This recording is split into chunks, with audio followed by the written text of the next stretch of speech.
هلا بنات، كيفكن؟ بتمنى تكونوا اليوم كتير مناح. اليوم عنا درس عمل حقوق احترافية لوضعها على التصميم. هلا رح نفتح برنامج البيكسل لاب.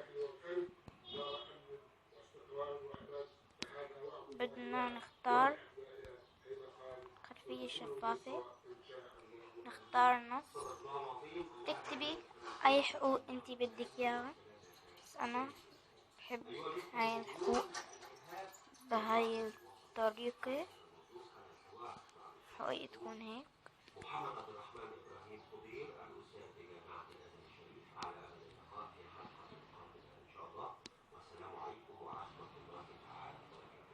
نختار الخط، لا مو الخطوط العربية، هيك. وبنختار الخط، المحيط، الدقة. ممكن نعملها 3D لأنه هاي حقوق ما بتهم، بس هاي الحقوق ما بدها 3D. حرف R، نكتب اسمنا الحقوق، بيكون احنا حتى ما تنسرق.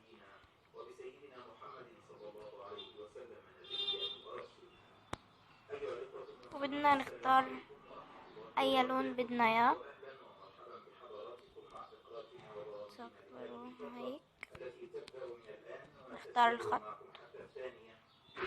مع الخطوط العربية، هاي الخط، لا هيك خط كتير حلو. الدقة،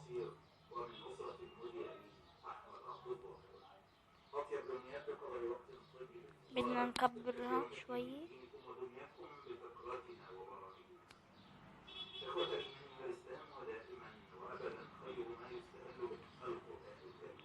بدنا نضغط على هاي الأيقونة، نختار، لا مو هاي، نختار شكل المربع.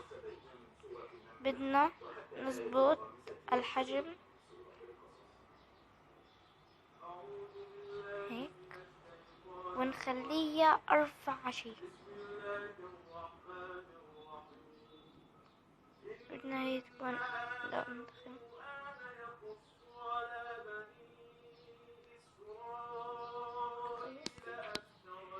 نختار اللون الأسود والخط المحيط. الدقة،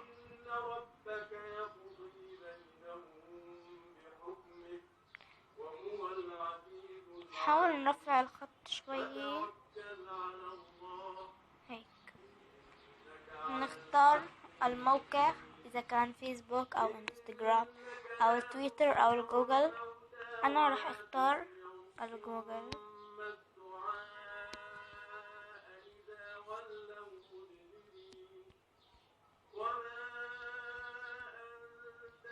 هيك نختار نص، صغره لحجمه شوي هيك، زبطت معنا. نختار اللون الأسود جوا الخط. بدنا نختاره، هذا الخط كتير حلو.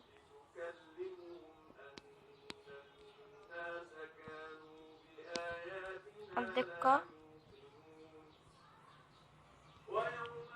بدنا، ما بعرف، بس هاي ما ظابطة.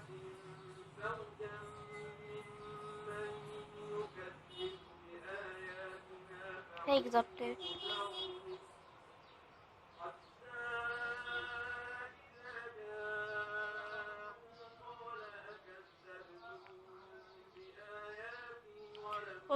هيك بيكون خلص الحقوق. كتير شكلها حلو ودقتها عالية وكتير حلوة. هلأ بنختار تصدير الصورة، صيغة PNG. نختار فائق، نختار حفظ إلى المعرض. هلأ بيكون خلص درس اليوم، بتمنى تكونوا استفدتوا. تابعونا حتى نوصل ل30 مشترك. هلأ نحن 28 مشترك، بدنا نوصل ل30.